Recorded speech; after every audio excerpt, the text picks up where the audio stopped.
Well, hello. Greetings and salutations here from the JA Wrestling Show. Of course, my name's Jose Ramos Jr.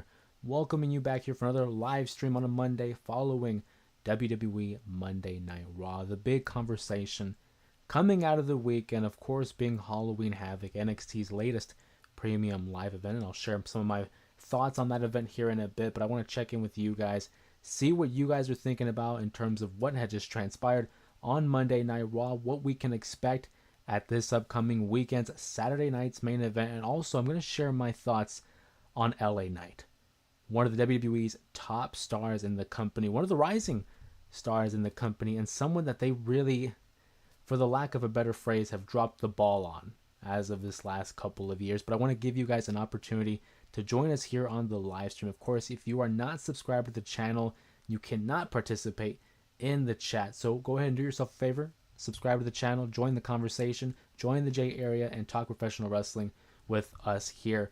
Shout out to Muhammad here in the chat already saying hello. Muhammad says hi and a happy Monday on a Monday night, and I hope you're doing well.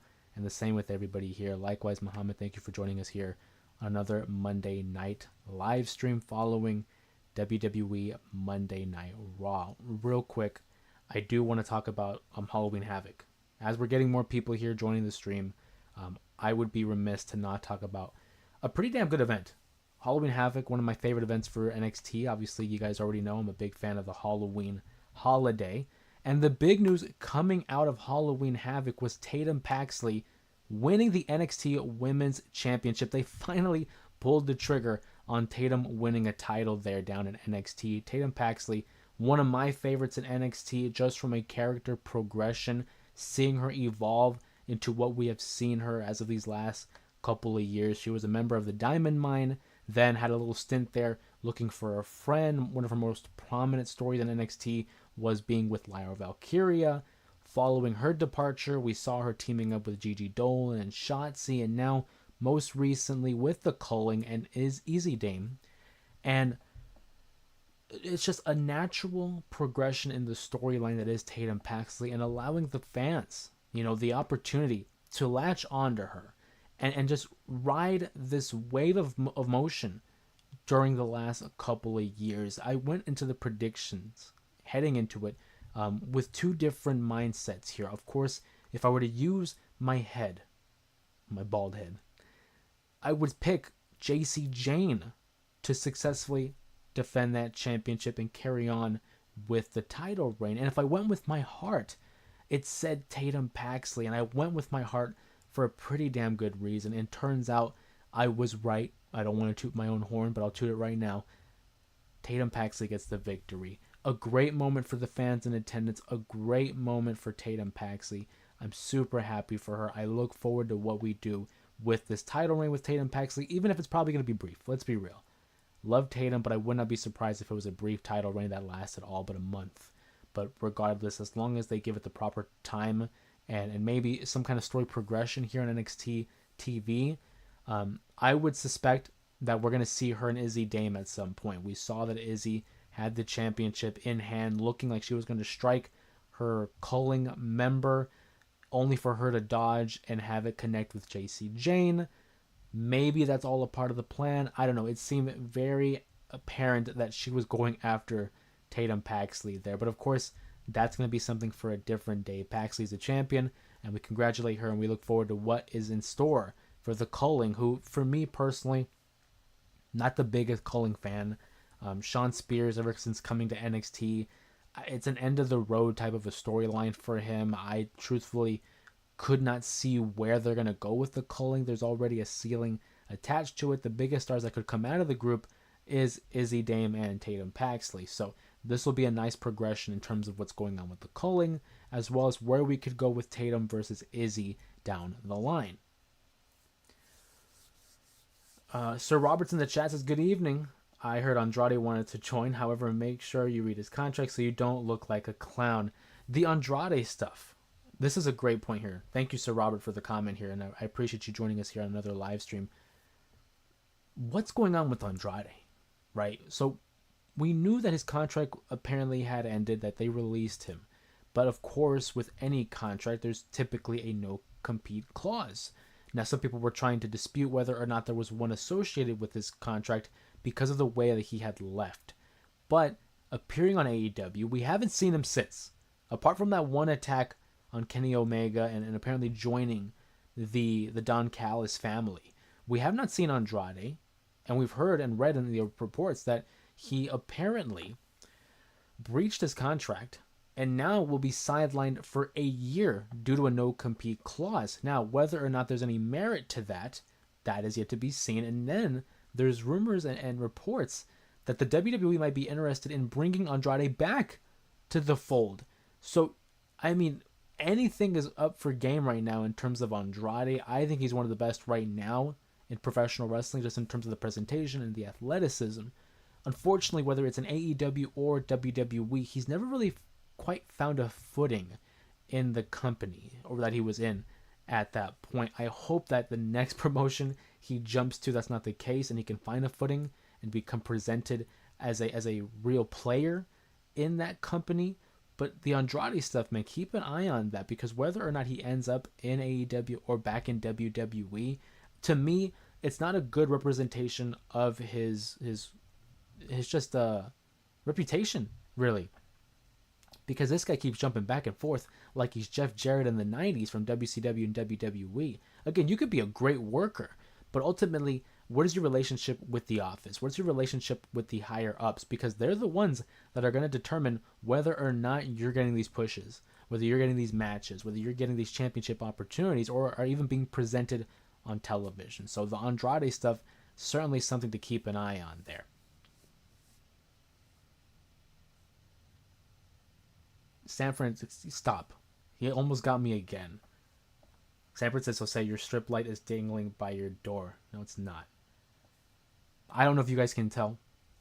We add a little bit more lights to the backdrop. That way it's not so dark behind me. Shout out to Sanford who had the idea.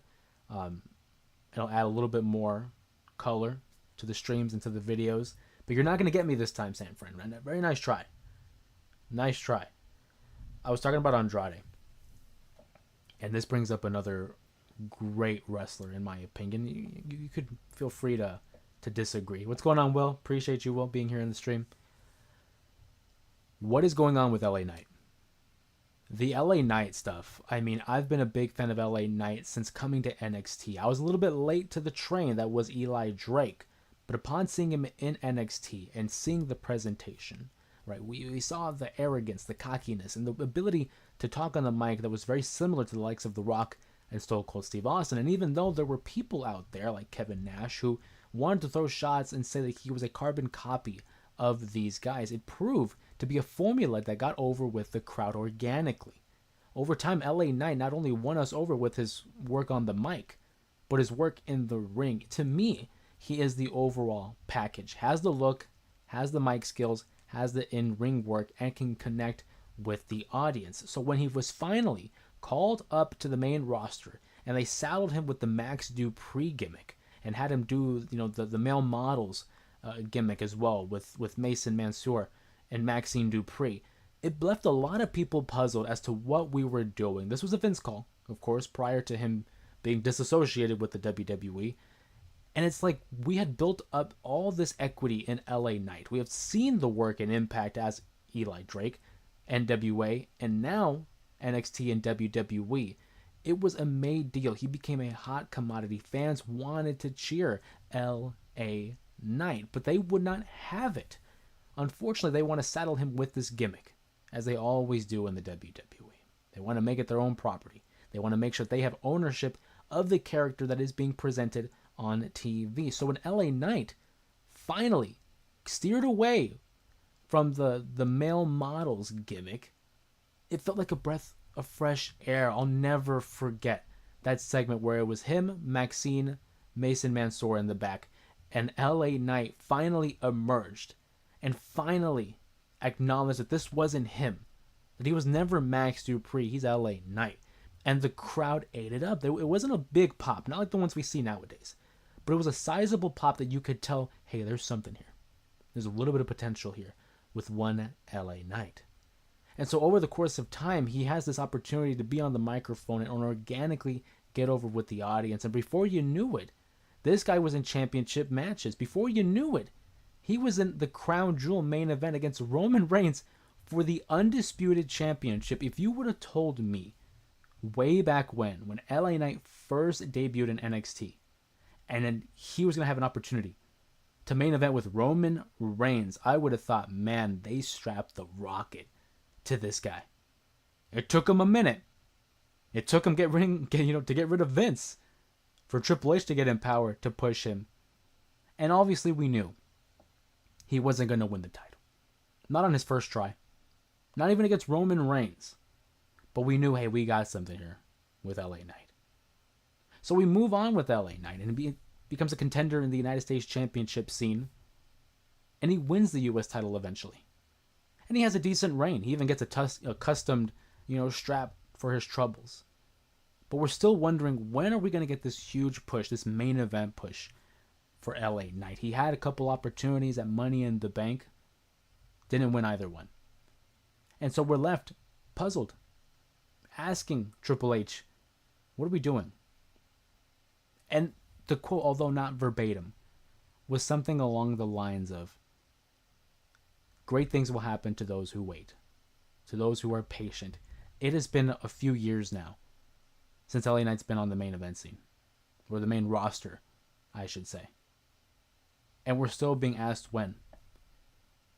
We had the Battle Royal that was to crown a number one contender to face off against CM Punk at Saturday night's main event in Salt Lake City, Utah. And I thought for sure, the way the story had progressed, it was going to be LA Knight winning the Battle Royal to face off against CM Punk, because there was building tension. They already have a little bit of beef with one another, and then you put the World Championship on the line. You're adding extra layers to an already hot feud. Two top baby faces that the crowd wants to cheer. Both men are getting cheered. Now, yes, Jey Uso is one of the top stars in the company. He gets ridiculous reactions, but there is a portion of the audience that is anti-Jey Uso. Now, that's all fine and dandy. That is their opinion. And as a consumer, as an audience member, I think we are entitled to our opinion. It is a show that we are investing our money and our time, and quite frankly, our energy into. So if they're going to boo Jey Uso, let them boo Jey Uso, and we've seen a little bit of a turn here for Jey. A little bit of an edge, and I'm not talking Adam Copeland with Jey Uso. I'm interested in that. But that doesn't need to be at the center stage of a world title feud. LA Knight versus CM Punk, to me, was where we needed to go. And so now you're seeing signs at these events saying, we want LA Knight, not Jey Uso. The WWE is riding a fine line here when it comes to Jey Uso. I do think he could become a top star in the company. But they're running the risk of having fans turn on Jey Uso. I think LA Knight is in the prime spot right now for him to be catapulted into a main event program. But they keep knocking him back down. Now, granted, I'm the kind of fan where I don't want instant gratification. I like to see my heroes struggle a little bit. I like to see them go through adversity, ultimately overcoming the odds until finally we have this euphoric feeling after they finally win the big one. And I don't know if LA Knight's going to win the World Championship one day. I hope. I sincerely hope. That's the only argument I can make. But it begs the question, when? This has been an issue for the last few years when it comes with LA Knight. What else does he have to do to finally get that recognition? As I said time and time again, great on the mic, has the look, has the connection, has improved in the ring. Whether you like to admit it or not, he has improved in the ring. Why not just reward him? Him against Punk would have been a huge deal for LA Knight. And again, he probably wouldn't have won. But to still put him up against the likes of CM Punk, that does wonders. That's called getting the rub. You're associated with a top guy like CM Punk. Fans are now going to see you as on that same level. But no. No, they'd rather have Jey Uso. And I like Jey Uso, but I just feel like he didn't need it right now. LA Knight versus Punk should have been the move. When are they going to push LA Knight? I don't know. I want to say soon, but I've been saying that for a few years now. And after a while, it gets kind of old. But I don't know. Will the Savage says Andrade is a very confused wrestler, but what if the shoes for the cryptic message for WWE? Great question here by Will. So with the cryptic videos that have been coming up, with the last 24 hours, I was really hyped. Sanford and I were really hyped. We're thinking, whoa, is it a returning star? I uploaded a video on TikTok and on the shorts here, and Instagram. Of course, feel free to follow us at @jareapod_ on all those social media sites to keep up to date with the channel. But I uploaded my thoughts on that, and I thought, you know what, hey, could it be a returning Chris Jericho? Could it be Gunther? Rumors and speculation are regarding Santos Escobar. But upon reading on the internet, it seems that it is a promotional tactic for WrestleMania 42. We've seen several more vignettes, of people walking down this hallway. We saw a poker chip with the year 2026. Next year, last time I checked. It seems that it's all leading to some sort of promotional tactic for WrestleMania 42. And I'm going to be honest with you, that's kind of a letdown for me. It's not too often that we get these interesting vignettes, and now that we finally get one, it turns out it's just them promoting WrestleMania 42. Now, it's not, announced and it's not guaranteed, but once I saw the guy with jeans and some boots on, that was clearly Brock Lesnar. It's WrestleMania 42. I wanted to believe it was some kind of return, maybe a debut, at something along those lines. But right now, if I'm gonna, put money on it, if I'm a betting man, which I am gonna bet it's a WrestleMania 42, some kind of promotional feature that they're doing. Would have been awesome if it was some kind of return or debut, though. Will the Savages? I saw LA Knight and RKO Randy versus Solo and Jimmy Uso at the last tribute to the troops. Wow. Solid matchup. I mean, LA Knight, Randy, all four great in their own right. Robert says WWE screws good things up. Imagine the Bronze and Heyman versus the Hurt Business with MVP. Dude, that's money. You know what? I'd have to agree with you, Robert. I still can't believe that the WWE had the Hurt Business. Obviously it's the Hurt Syndicate now. But it's like when you had Shelton, Cedric, Bobby, and MVP.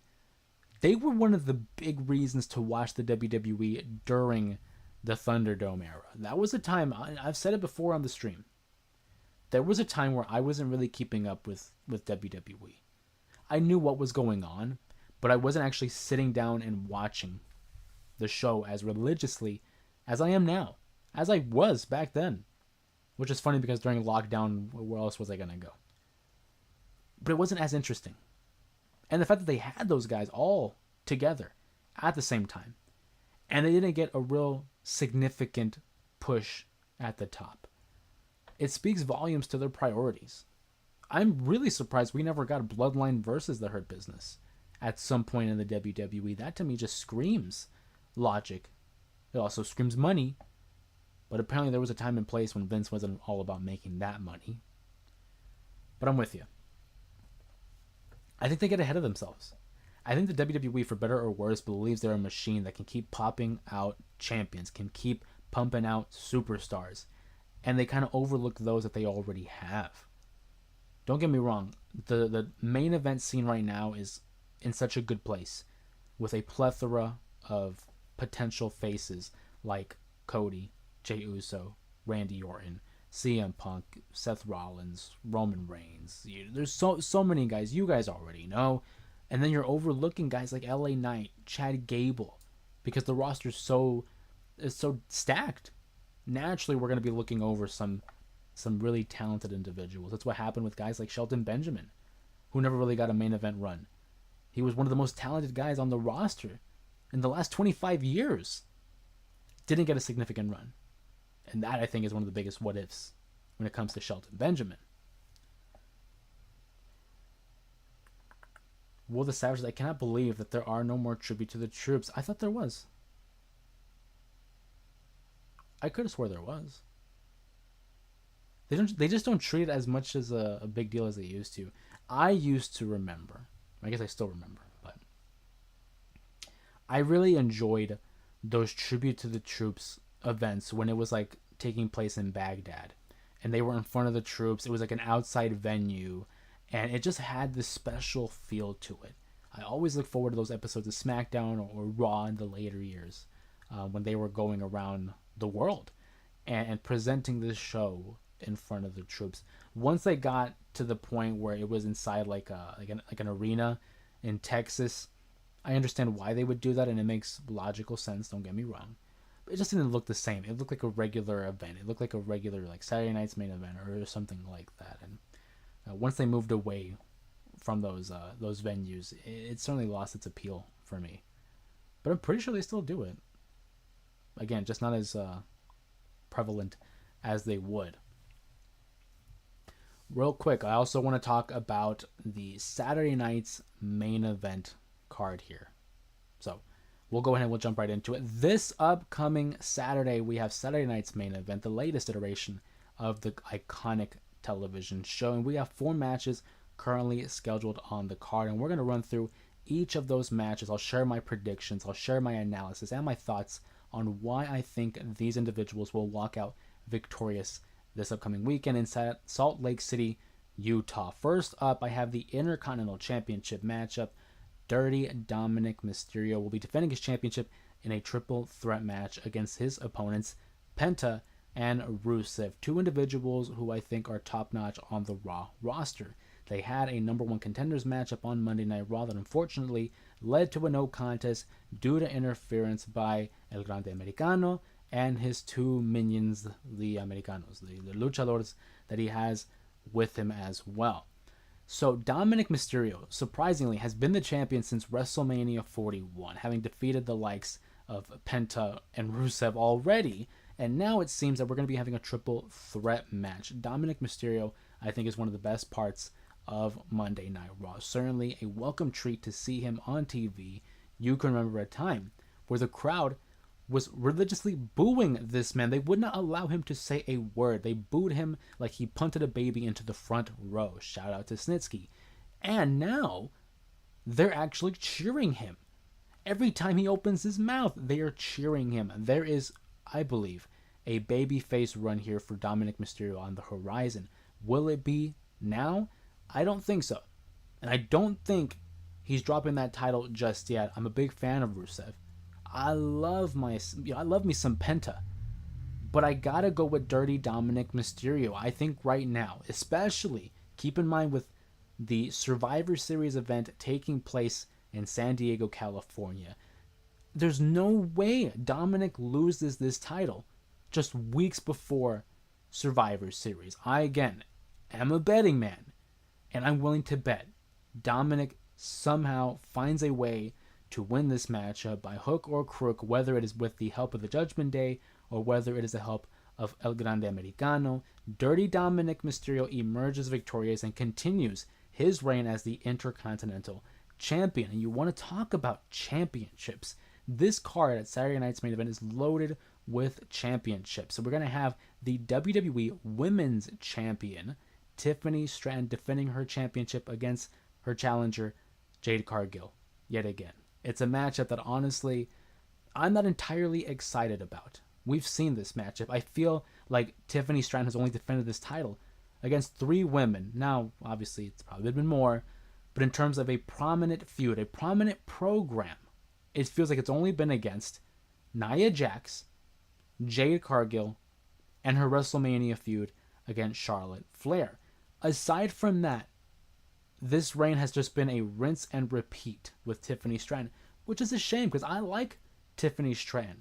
She has, again, all the intangibles to be a major player in the women's division, but it's the booking for me that hasn't really helped her along the way. Jade Cargill, on the other hand, it's been a rocky road with her. And now that we're seemingly running with a heel turn, I mean, you could argue in her defense, I don't think it's necessarily a heel turn, because in terms of logic, it makes sense that she would kind of be bummed out that Tiffany Stratton's still the champion, and it's really just a more aggressive side. But I think they're rocking with a heel turn here for Jade Cargill. Tiffany Stratton, though, decent reign. Could it have been better? Yeah, sure. It could have been better. But for what it was, I think it was a great opportunity for her to have her first world title reign on the main roster. She has the experience now on the top, and now I think they're going to transfer that over to someone else. I think Jade Cargill, right now, we're going to strike when the iron's hot. Jade Cargill goes over and beats Tiffany Stratton, ending her title reign, near 11 months as the champion. And Jade Cargill rocks with that WWE Championship for a while here, and we'll see for the foreseeable future just how long she can rock at the top as the women's champion. Because if Jade Cargill loses this matchup, realistically, who is left for Tiffany to feud against? I don't think she's going to feud against Chelsea Green. I don't think she's going to feud against the U.S. champion Julia. Michin, I don't think so either. Kiana James, I don't see her feuding with anybody else. It really was just Nia, Jade, and Charlotte. Could they somehow sneak someone in from NXT? Possibly. Sure. Will they? Probably not. Let's be real. So I'm going to go Jade Cargill here. I don't think we can go any further with the Tiffany reign without it becoming too stale. Jade Cargill for the win. Sticking with the SmackDown brand, the WWE Champion Cody Rhodes defends his title against Drew McIntyre, the Scottish Warrior, the Scottish Psychopath, your favorite social media star as a professional wrestler because his tweets are undefeated. Drew McIntyre will be facing off against Cody Rhodes for this title, a rematch from their last encounter at the Premium Live event. I do think Cody Rhodes, he's obviously the top guy. He's quarterback one. We know that Drew McIntyre is currently in a feud with Jacob Fatu, and because of that, I look at logic. I cannot see the title changing hands while he's in the midst of something with Jacob Fatu. Is the time going to be right for Drew McIntyre? Maybe eventually, but I just don't think it's right now. Again, Cody Rhodes has won this championship at the SummerSlam event, has held it a couple of months. I look at Cody, and I don't think they're going to have him drop that title anytime soon, whether it's maybe at WrestleMania, the Royal Rumble. It's going to be a major event that Cody drops that title. I don't see it being at Saturday Night's main event. And if anything has proven to be true when it comes to these main events, they play it safe. I thought for sure at the Saturday Night's main event where it was a ladder match, not a ladder match, but the matchup between him and Kevin Owens, I thought that that's where he would have dropped the title, and they didn't do it. It's proven that they play it safe when it comes to Saturday Night's main event. Cody gets the victory, moves on, and I think Drew carries on with Jacob Fatu, got Cody going over. And then finally, I have the World Heavyweight Championship being the main event as CM Punk versus Jey Uso for the vacant title that was vacated following the injury that Seth Rollins has sustained. It looks like he's going to be sidelined for the foreseeable future, more likely past WrestleMania 42. And although that is really, a bummer set of news for us as wrestling fans, CM Punk versus Jey Uso still is an enticing matchup to take place at Saturday Night's main event. I talked about on a previous discussion that LA Knight would have been my personal pick to face off against CM Punk. I feel like the feud was already building up. There was tension. You add the world title to the mix, and now we were off and running. They didn't see it fit. They went with Jey Uso versus CM Punk, which again I think should be an okay matchup. I'm looking forward to it. It's something fresh. It's something new. We haven't seen them compete one-on-one at this stage. With that being said, I like to predict, a conclusive victor. But something tells me, man, that the vision that Braun Breaker and Bronson Reed get involved and somehow screw up the finish where we don't have a champion yet. I would not be surprised if that was the finish. If they interfere in the matchup, they prevent anybody from winning, and we move forward into some kind of War Games matchup, which is probably going to be transpiring. I mean, they've been promoting it ad nauseum here for the Survivor Series event. I would suspect that that's the direction that they're going to go. But because I like to predict a conclusive winner, I think CM Punk's the guy. I think CM Punk for sure is the guy to rock with. Take nothing away from Jey Uso, but what's going on with him right now is a story in itself. He has this inner turmoil of trying to figure out who he is as a main eventer. We've seen his relationship with Roman Reigns and Jimmy Uso, his twin brother, begin to deteriorate because of what is going on. I don't think the world title needs to be associated with that. CM Punk, on the other hand, has been feuding with Seth Rollins for years now. And now that Seth is out with injury, how appropriate is it that the guy that wins that championship right after him is CM Punk, his arch nemesis? It's not as, it's not as therapeutic for CM Punk because he wants to be able to be the guy to defeat Seth Rollins, but it would feel pretty damn good to know that, hey, I'm the champion and you can't do anything about it. So once again, I'm thinking CM Punk goes over, but don't be surprised if the Vision somehow gets involved in the mix. So again, I mean, to go ahead and as a point of reference and just in a review, I have Cody Rhodes successfully defending the WWE Championship, Jade Cargill winning the Women's Championship, Dirty Dominic Mysterio outlasting Penta and Rusev in a three-way, and then I have CM Punk emerging from Saturday night's main event as the world champion, of course, unless the Vision somehow gets involved. Will the Savages 2023 was the last one. That was in 2023 in Providence, Rhode Island, which I was there. I don't know why I thought there was another one. Sir Robert says, can Ilya become a world champion? Jacob Fatu is out till next year. So two great points here from Sir Robert. There has been contradicting reports. Some people are saying that Jacob Fatu is going to be out for the foreseeable future, whereas other reports have said that Jacob Fatu is not going to be out that long. So now we have two different reports to believe.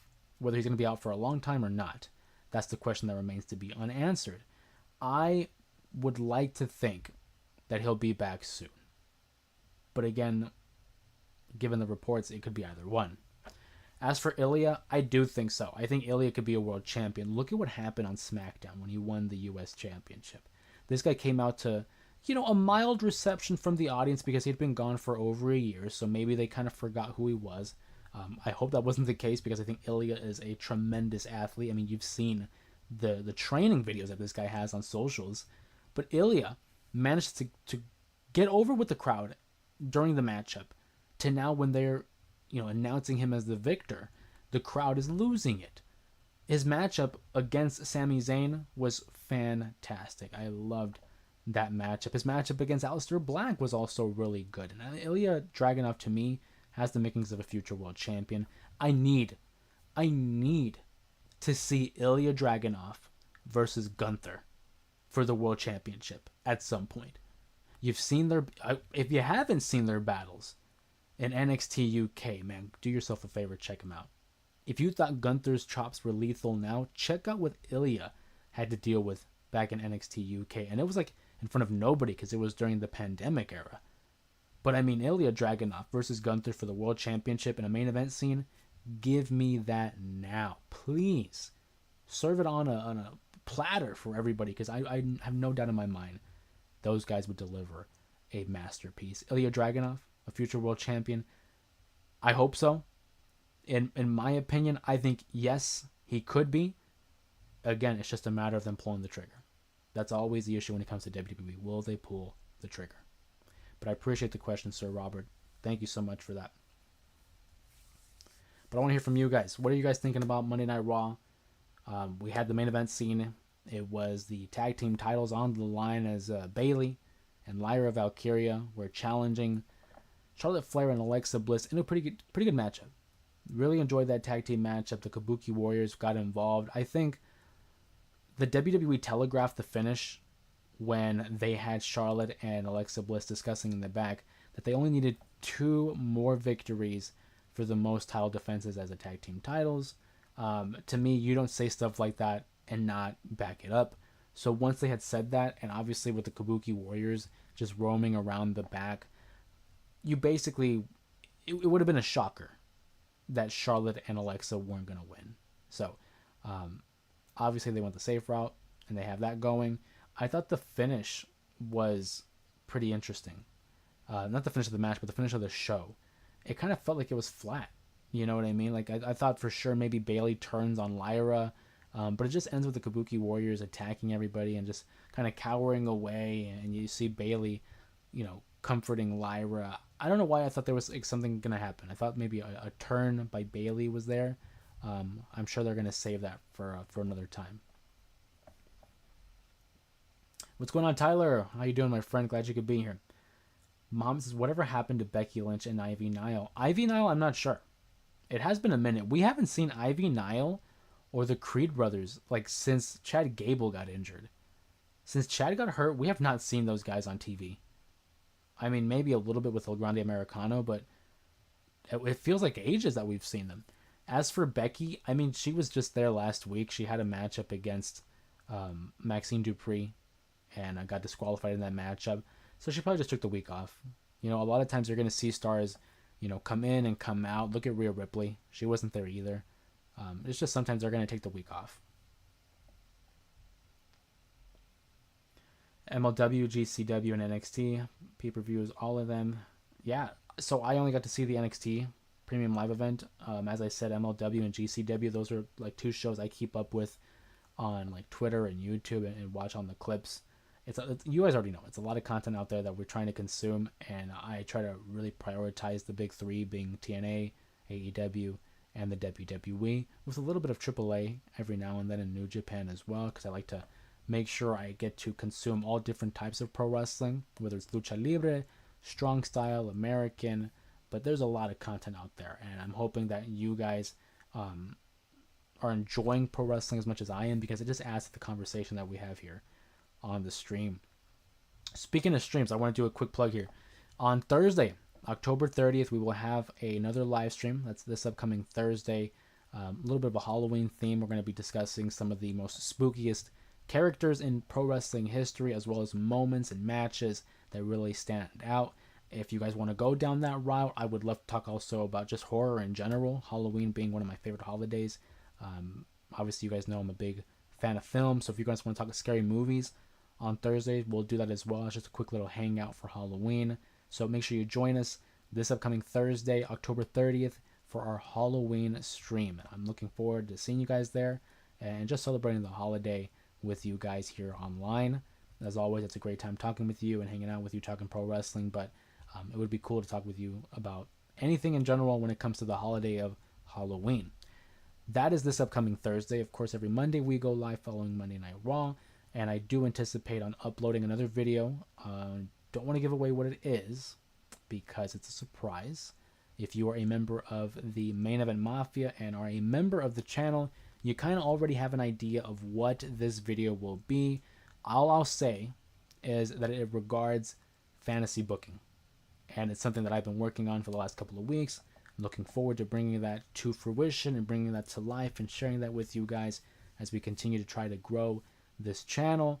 But it's been going great. I mean, the subscribers have been coming, the viewership has been rising.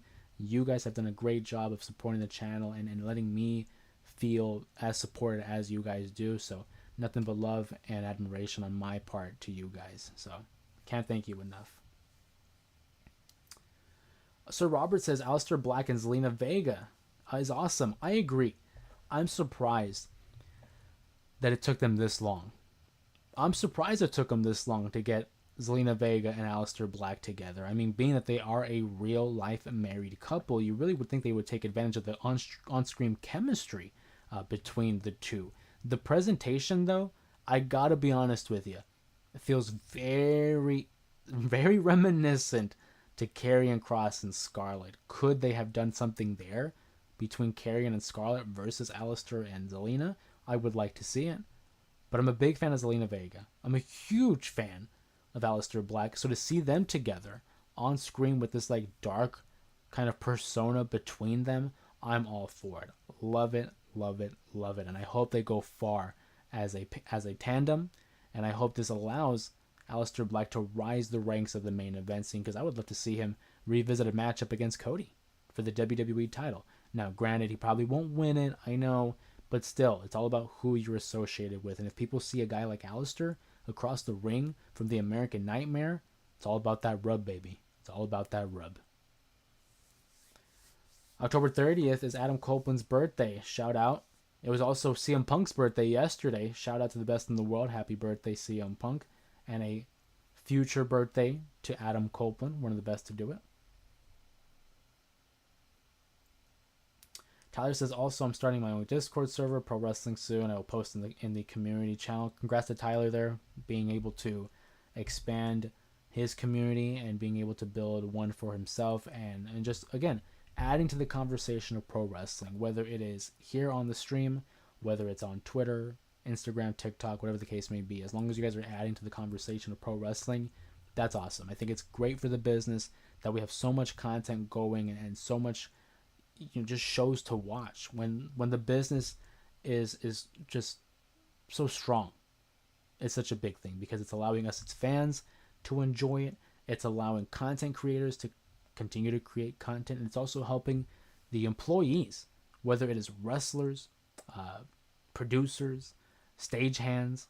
It's providing work for them as well. So the more wrestling, the better. You will never hear me complain about too much pro wrestling. So congratulations, Tyler, there. I'm looking forward to it, and I wish you nothing but the best as we continue to build up this community on YouTube as well. If you haven't already, make sure you guys subscribe to the channel. That way you can take part in these streams and in this conversation. Follow us on X, Instagram, and TikTok at JAreaPod_. Once again, that's at JAreaPod_ on X, Instagram, and on TikTok. We've been uploading more often on Instagram and TikTok, really trying to create more of an outreach for other pro wrestling fans, both new and old, relapse and diehard. The goal really is to continue the conversation and be a driving force in the pro wrestling community, as it has been a place of comfort for me for the last 27 years now. And I hope that you guys enjoy it as much as I do, because so long as you guys enjoy the content that we're producing here, we'll continue to do so. And again, just a major thank you to you guys continuing to show up and show out for these streams and allowing us this opportunity. It is a blessing, I truly believe, to be able to sit here and talk about the one form of entertainment that has always been there for us, whether it was good or bad. It's always been there for us. And to say that I have an opportunity to just speak about pro wrestling and have people want to come out and listen, ask questions, add to the conversation, it's a wonderful thing. It really is. And I could not imagine just the overwhelming support that has been sent our way here. And I'll never get tired of saying thank you and saying I appreciate you for choosing to spend your time here hanging out with us on another Monday night live edition of the JA Wrestling Show, or whether it's tuning into the videos. We just recently had the New Jack upload. If you haven't seen it, I implore you to do so. Check it out. As well as the fantasy booking of the TNA versus WWE Super event, or any of the videos that we have uploaded over the course of the last year. It really does wonders for the channel for you guys to like or comment. Obviously, subscribe to the channel. It helps the growth of the channel, and that's what we're trying to do. We're trying to grow the channel. If it was up to me, I would love this channel to be one of the mainstays of the IWC, the Internet Wrestling Community, and just inviting people to talk about pro wrestling. I think the ultimate goal, really, it would be cool to have it become like a hub for pro wrestling. Not like a sports center. I mean, I would love to do that, for pro wrestling. But I've always said that, like Ernie Johnson for the NBA, that is something I would love to be for pro wrestling. And I can't wait to see where we go from there. I can't say that I do, Tyler. So Robert says, can you name current wrestlers in big promotions today that were in Lucha Underground? Oh my god, yeah, of course. I mean, one of the first ones that come to mind, obviously Ricochet was Prince Puma. Killshot was Swerve Strickland. Rey Mysterio was there. Penta, Phoenix, Io Sky was there. And Chelsea Green. So many. It's really amazing to think, for the short time that Lucha Underground was actually a thing, how many stars went through. It's ridiculous. And to think that it didn't last that long. I would love to see it be revitalized in some fashion. At the very least, I would love it to be streaming somewhere, whether it's on HBO or Netflix, and just to rewatch, because truthfully, I didn't really get to watch the whole original run in its entirety. I was catching clips or highlights, and then there was a time being that they had it on Netflix, and I was able to watch episodes, but I didn't get to finish it. But just the presentation was so unique and something different. I would love if they could just re-upload that somewhere, and we can watch it. That'd be awesome. But Lucha Underground, very underrated. Muhammad asked the question that's on everybody's mind: why did the Broken Hardys drop the NXT tag titles? Well, because they're TNA. I feel like them winning the titles against Dark State was done for two reasons. One, it was to give the big pop and surprise of a TNA tag team winning the titles, but also it was another way to add an accolade to the long and illustrious resume that is Matt and Jeff Hardy, the Hardys. I think it was a great call to have them win the tag titles, and obviously I knew that eventually they were going to drop the titles. I just didn't think it was going to be that soon, and especially in the Broken Rules matchup. But then as I was watching that match at Halloween Havoc and recognizing that there was no rules, it was the Hardys, which last time I checked there was two of them, and then Dark State had four. So in the middle of the matchup, I'm thinking I predicted the Hardys to win, but they're outnumbered then. So Dark State gets the victory. They bring back NXT Gold to the NXT brand, and the short title reign of the Hardys as NXT champions, although was short, it was pretty cool to see them as, another set of champions now having the WWE, the World Tag, the Raw, the SmackDown, the TNA, the Ring of Honor, the NXT, WCW tag team titles. These guys have done everything and anything that there is to do in tag team wrestling. That's why they're my favorite tag team of all time. I'm pretty sure a lot of people would agree with me in saying that they're the GOATs. But of course, everybody has their preference. Sanford with the update on the World Series are going to extra innings. Last time I checked, it was like 4-2 in favor of Toronto. Being that we're San Francisco fans here, we're going against the Dodgers. I don't want the Dodgers to win. I will say I predicted a Dodger victory because I thought they had the better squad here. But I'm going for Toronto, just as I don't want LA to win. In other news, the Warriors are up 91-78 for our Golden State fans, probably just myself and San Fran, but they're up 91-78. Shout out to Golden State. Muhammad asked, the Hardy Boys WWE bound? I think so. I think whenever their contract ends in TNA, they for sure are going to the WWE for one final run and go in the Hall of Fame. The Hardy Boys, again, one of the greatest tag teams of all time, and they spent the majority of that time together in the WWE. Whenever they're done with TNA, they're going to go to WWE and then go straight to the Hall of Fame. And probably get inducted by either the Dudleys, maybe Michael P.S. Hayes. I think it'd be a solid pick for a whoever will induct them. Mercedes Moné too. I don't think so. I think Mercedes is going to stay in AEW for as long as AEW will run. I feel like the creative freedom that they give her, as well as just the presentation. I mean, she has 12 championships. Would you leave a place if they allowed you to hold 12 championships, breaking the record of Ultimo Dragon? I don't think so. I think Mercedes Moné is another lifer, like Toni Storm, Swerve Strickland. Those are guys I just don't see leaving AEW, unless if it goes under, or unless if something catastrophic happens, like some kind of controversy of some sort. But aside from that, I don't see them leaving. Mercedes Moné, she's a lifer. I am looking forward to her matchup though against Chris Statlander. It's tough, and that's a discussion for another video, predicting who would win that matchup. But Chris Statlander just won that title. I don't know if they're gonna allow Mercedes to take it off her. But one thing I do think is funny is, at the moment, as of this live stream, Mercedes Moné has 12 championships. Eventually, she's going to lose those titles. And I've said it on Twitter. You can follow me at @JAreaPod_. Either one of two things are going to happen. Either A, she's going to have to start vacating these championships because she just can't hold them all.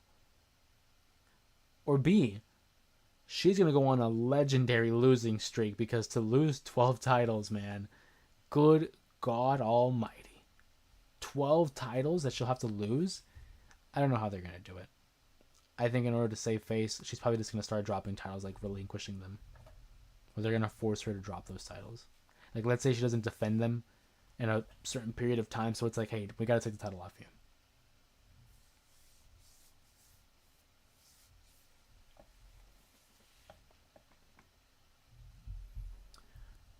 It's been another edition of the Monday Night J Area Wrestling Show.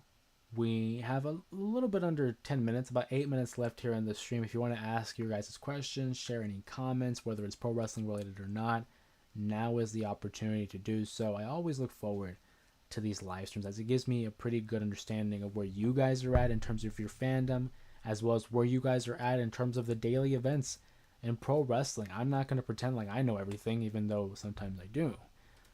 I think people like Tyler, of course, who keeps us up to date with GCW and MLW as well. As Tyler just types up, Masha Slamovich is no longer the JCW world champion. She was stripped of the title by the promotion in October following domestic abuse.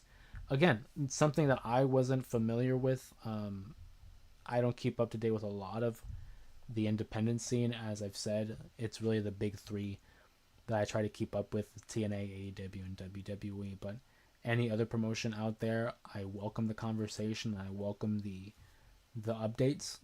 That's why we have socials, so we can keep up to date with all that kind of stuff too. So TikTok, Twitter, Instagram, that's where I try to get as much information regarding other promotions as well. So shout out to Tyler there for being our correspondent for the independent scene.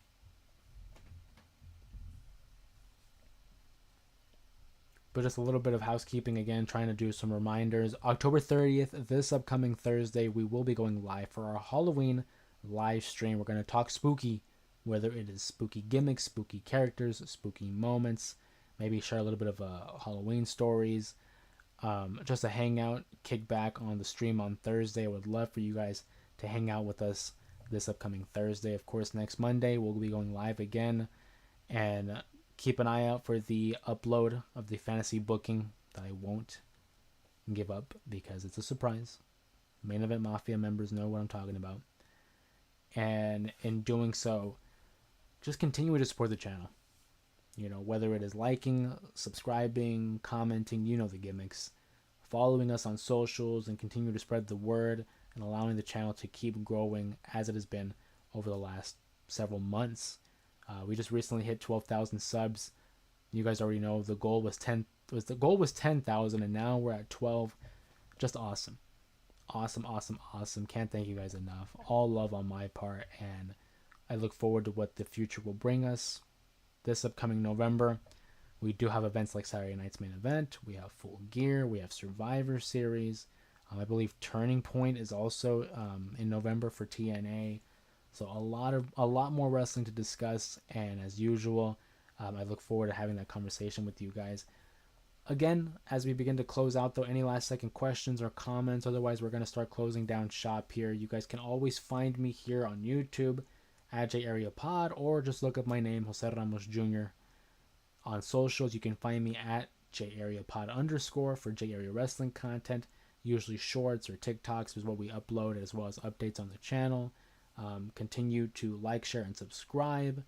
Hopefully you guys will tune up for that Halloween stream on October 30th. I'll post a link in the coming days. That way you can see when the timing of it is. Don't ask me about time zones. I am notoriously terrible at time zones. Just know it is on the West Coast that I'm working off of. But I look forward to it. Have a little bit of surprises for that Halloween stream as well, so I can't wait to see you guys then. Of course, my name's been Jose Ramos Jr. I thank you guys for joining me on tonight's live stream and talking WWE, AEW, and TNA. I hope you guys enjoy your week. I hope you guys are safe. I hope you guys are awesome. We'll check back in on Thursday for another live stream, our special Halloween edition live stream this upcoming Thursday. Everyone have a great night and a great week, and we'll see you then.